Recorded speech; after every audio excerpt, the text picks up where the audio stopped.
यह 8 वर्ष उत्तर प्रदेश को उत्तम प्रदेश बनाने का यज्ञ हमारे मुख्यमंत्री योगी आदित्यनाथ जी के नेतृत्व में हुआ है। आज उत्तर प्रदेश के अंदर जिस प्रकार से इंफ्रास्ट्रक्चर का डेवलपमेंट हुआ है, व्यक्तियों के पर कैपिटल इनकम में बढ़ोतरी हुई है, साथ ही साथ हमारी सांस्कृतिक विरासत, हमारी सांस्कृतिक प्रतीकों का सम्मान बढ़ा है। अखिलेश यादव को अभी देखा गया कि उन्होंने कुछ समय पहले इफ्तार पार्टी दी थी, जिसमें वो थोड़े से असहज महसूस कर रहे थे अपने आप को। तो क्या लगता है क्या हुआ होगा उनके साथ? कि किसी की हैसियत ही नहीं कि वो सनातन को परिभाषित कर सके। जो मुझ में है, जो तुझ में है, जो जड़ में है, जो चेतन में है, जो सूक्ष्म में है, जो विशाल में है, जो बहती हुई नदियों में है, जो खड़े हुए पहाड़ में है। गांधी परिवार के एक युवराज हैं, उन्हें ज़बरदस्ती धकेला जा रहा है राजनीतिक क्षेत्र में। वह स्वयं भी जिस असहजता की बात कर रहे हैं, वह स्वयं भी असहज रहते हैं राजनीतिक क्षेत्रों में, पर फिर भी उन्हें ढकेला जा रहा है क्योंकि उनके पिता प्रधानमंत्री थे, उनकी दादी प्रधानमंत्री थे, तो इसलिए तुम भी राजनीति में रहो। जनता किसी बटन को दबाएगी तो वो बटन भारतीय जनता पार्टी के कमल के निशान का बटन होगा, कोई दूसरा बटन नहीं हो सकता। नमस्कार, मैं हूं तान्या कसौदन। स्वागत है आपका ग्राउंड जीरो भारत में। आज हम आपको एक ऐसे व्यक्ति का परिचय देंगे जो अपने में ही एक पहचान रखता है, एक ऐसी शख्सियत जो आज युवाओं के लिए आकर्षण का केंद्र बन चुका है। जी हाँ, हम बात कर रहे हैं भाजपा के वरिष्ठ युवा नेता नीरज सिंह जी की। नीरज सिंह जी हमारे साथ हैं, चलिए इनसे बात करते हैं। सर, बहुत बहुत स्वागत है आपका हमारे चैनल में। जी, सबसे पहली आपसे मेरा ये क्वेश्चन है कि आपकी क्या भूमिका है बीजेपी में और क्या आपको जिम्मेदारियां दी गई हैं? एक कार्यकर्ता के रूप में अपने हर एक पार्टी के समर्थक को अपनी पार्टी के नीतियों, रीतियों और पार्टी के विचारों के संबंध में जानकारी देना और लोगों को ज़्यादा से ज़्यादा इस भारतीय जनता पार्टी के परिवार में जोड़ना, यही मेरा कर्तव्य है। मैं कर्म धर्म वचन नाम से भी नीरज कमल हूँ, तो यही मेरा बड़ा परिवार है। इस परिवार की समृद्धि, इस परिवार की शुभकामनाएं, यही मेरे मन में है और यही मेरा नैतिक कर्तव्य मानकर मैं कार्य करता हूँ। जी, अपनी जिम्मेदारियों को पूरा करने के लिए आप क्या क्या कदम उठाते हैं? देखिए, एक निरंतर संवाद की स्थिति बनी रहे, कहीं पर भी किसी भी मंच पर उचित पटल पर जाकर लोगों की आवाज़ उठाने का अवसर मिले। पार्टी के जो कार्यक्रम हैं, पार्टी की जो रीति और नीति है, उसके संदर्भ में लोगों को बराबर बताना और जागरूक उनको करते रहना, यह हमारा काम है। मैं प्रयास करता हूं कि अपने जीवन में जितना भी हो सके, इस पार्टी ने बहुत कुछ दिया है। अब जो भी जीवन बचा है शेष, इस पार्टी को वापस ब्याज सहित वापस करने का काम करूं। जी, अभी देखा जा रहा है कि बीजेपी की तरफ से घर घर जागरूकता अभियान 8 साल बेमिसाल के लिए चलाया जा रहा है, इसके लिए आप क्या कहेंगे? यह 8 वर्ष उत्तर प्रदेश को उत्तम प्रदेश बनाने का यज्ञ हमारे मुख्यमंत्री योगी आदित्यनाथ जी के नेतृत्व में हुआ है। आज उत्तर प्रदेश के अंदर जिस प्रकार से इंफ्रास्ट्रक्चर का डेवलपमेंट हुआ है, व्यक्तियों के पर कैपिटल इनकम में बढ़ोतरी हुई है, साथ ही साथ हमारी सांस्कृतिक विरासत, हमारी सांस्कृतिक प्रतीकों का सम्मान बढ़ा है। पूरे विश्व के अंदर बढ़ती हुई इस अर्थव्यवस्था और बढ़ती हुई इस आस्था की चर्चा हो रही है। यह 8 वर्ष यह स्वर्णिम कार्यकाल है जो योगी आदित्यनाथ जी के नेतृत्व में इस उत्तर प्रदेश में हमें देखने को मिला है।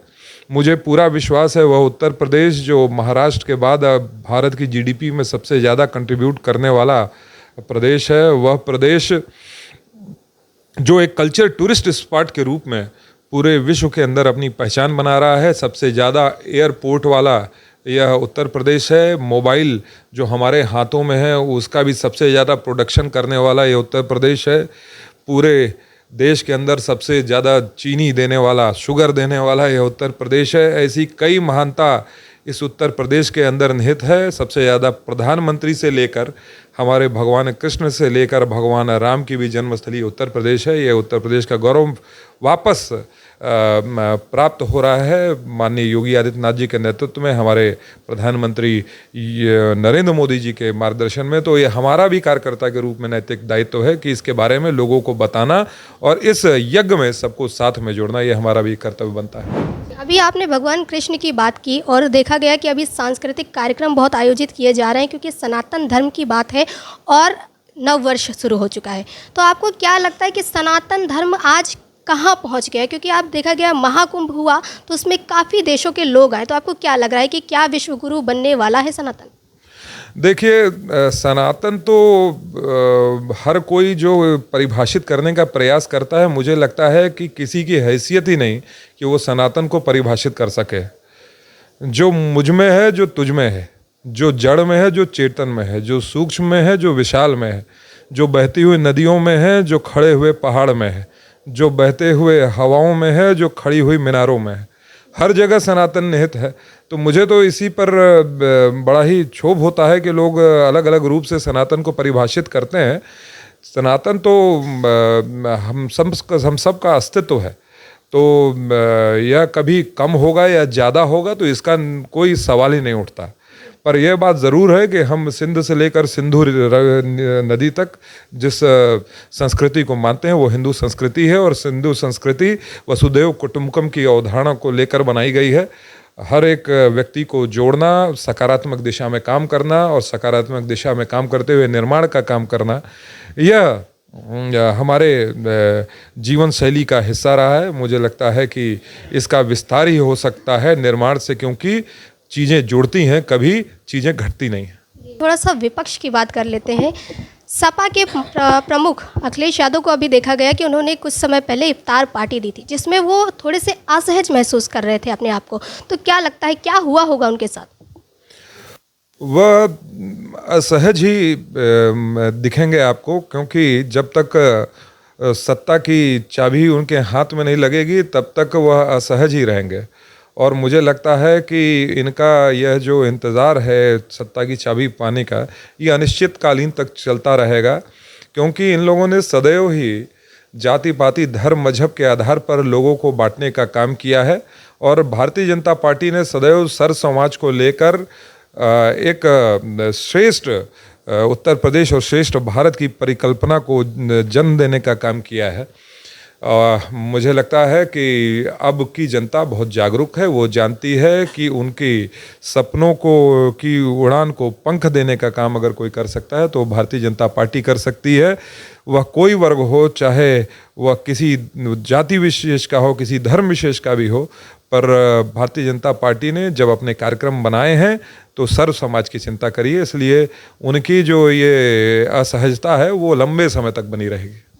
तो अगर हम देखें कि अभी राजनीति की जब बात होती है तो परिवारवाद बहुत बड़ा एक शब्द है जो आता है, लगातार देखा जाता है। तो आपको क्या लगता है कि परिवारवाद की परिभाषा आपके नज़रिए में क्या है? देखिए, लोग पैदा होते ही किसी पार्टी के जब राष्ट्रीय अध्यक्ष के दावेदार हो जाएं, तब यह सोचने में आता है कि कैसे यह व्यक्ति जब एक परिवार में पैदा हुआ, उसके गुण नहीं है, उसने कभी आम लोगों के बीच में जाकर उसने यत्न नहीं किया है, पर सीधे वो किसी सदन का टिकट उसे मिल जाता है, किसी पार्टी विशेष का वो राष्ट्रीय अध्यक्ष का दावेदार हो जाता है। और इसका कहीं ना कहीं लोकतंत्र पर बहुत ही बुरा असर भी पड़ता है। अब आप देख लीजिए कि गांधी परिवार के एक युवराज हैं, उन्हें ज़बरदस्ती धकेला जा रहा है राजनीतिक क्षेत्र में। वह स्वयं भी जिस असहजता की बात कर रहे हैं, वह स्वयं भी असहज रहते हैं राजनीतिक क्षेत्र में, पर फिर भी उन्हें ढकेला जा रहा है क्योंकि उनके पिता प्रधानमंत्री थे, उनकी दादी प्रधानमंत्री थे, तो इसलिए तुम भी राजनीति में रहो। तो मुझे लगता है कि जब तक व्यक्ति अपनी परिश्रम की पराकाष्ठा कर कर और ग्राउंड लेवल पर काम करके संगठनात्मक विषयों से अपने को जोड़कर जब तक सीखता पढ़ता नहीं है, तब तक वो मुझे लगता है कि सत्ता में भी आकर वो न्याय नहीं कर सकता अपने पद के साथ। तो मैं ये मानता हूँ कि राजनीतिक पृष्ठभूमि जिनकी नई भी हो, अलग अलग क्षेत्रों से जो युवा हैं वह भी राजनीतिक क्षेत्र में आए, और अगर कोई राजनीतिक परिवार से भी है तो उसको बराबर अपना समय देकर, अपना वैभव छोड़कर जमीनी स्तर पर उतर कर काम करने का प्रयास करना चाहिए। तो जैसे अभी हमने देखा कि आप लोगों से ज़मीनी स्तर पर जुड़ रहे हैं, और आपके ऊपर भी कहीं ना कहीं देखा जाता है कि आप रक्षा मंत्री राजनाथ सिंह के पुत्र हैं छोटे। तो क्या इस समय देखा जा सकता है कि आप जिस तरह से लोगों से ज़मीनी स्तर पर मिल रहे हैं, तो आपको एक आइडियल कह सकते हैं युवाओं के लिए?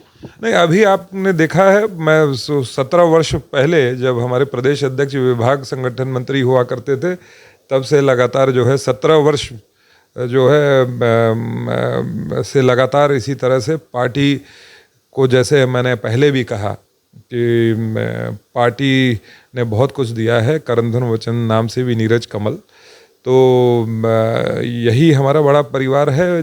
पार्टी और मेरी उम्र करीब करीब बराबर है, और जैसे जैसे मैं बड़ा होता गया पार्टी का भी विस्तार होता गया, और इस पार्टी का विस्तार यूं ही होता रहे जब तक जम्मू कश्मीर से कन्याकुमारी तक भारतीय जनता पार्टी की सरकार और सरकार के ऐसे नुमाइंदे नहीं होंगे जो व्यक्ति से बढ़कर पार्टी और पार्टी से बढ़कर देश की जो अवधारणा को लेकर काम करते हैं, तब तक भारत को जो श्रेष्ठ भारत बनाने की हम परिकल्पना करते हैं वो पूरी नहीं हो सकती।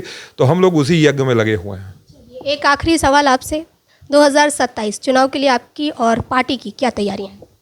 पार्टी पूरी तरह से चाक चौबंद है। हमारी संगठनात्मक जो संरचना है, बूथ स्तर से नीचे उतरकर पन्ना प्रमुख तक हम लोग अपने संगठन की नींव को तैयार करते हैं। हमारे सभी जनप्रतिनिधि, हमारे सभी मंत्री और स्वयं हमारे मुख्यमंत्री आज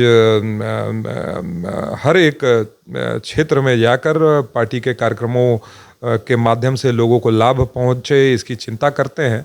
तो मुझे लगता है कि उत्तर प्रदेश के इस उद्भव को देखकर जब जनता किसी बटन को दबाएगी तो वो बटन भारतीय जनता पार्टी के कमल का निशान का बटन होगा, कोई दूसरा बटन नहीं हो सकता। तो आपको लगता है कि और पार्टियों का सफाया होने वाला है? उनका अस्तित्व ही अब प्रश्न चिन्ह उस पर लगा हुआ है, वो रहेंगी कि नहीं रहेंगी। मैं तो मानता नहीं हूँ कि कोई वहाँ पर कोई लड़ाई है, पर फिर भी मैं उनको शुभकामनाएं देता हूँ। विपक्ष को भी, विपक्ष मजबूत रहता है तो लोकतंत्र भी कहीं ना कहीं मजबूत होता है। मेरी भी विपक्ष को भी लेकर शुभकामनाएं। बहुत बहुत धन्यवाद आपका सर। तो देखा आपने कि कैसे आज नीरज जी ने खुल कर के बात की और कहा कि जिस तरह से विपक्ष हमेशा से चुनाव लड़ता आया है और वो आगे भी लड़ता रहेगा, लेकिन अगर हम 2027 की बात करें तो उसमें बीजेपी का आना निश्चित है, क्योंकि जिस तरह से नीरज सिंह जी खुद और जो हमारे देश के और भी तमाम नेता हैं बीजेपी पार्टी से हैं, वो लगातार जनता के बीच जा रहे हैं, उनसे जुड़ रहे हैं और जनता के लाभ के लिए कार्य कर रहे हैं। तो आज हमने बात की नीरज सिंह जी से और जाना कि आखिर उनके नेतृत्व में क्या चल रहा है इस समय।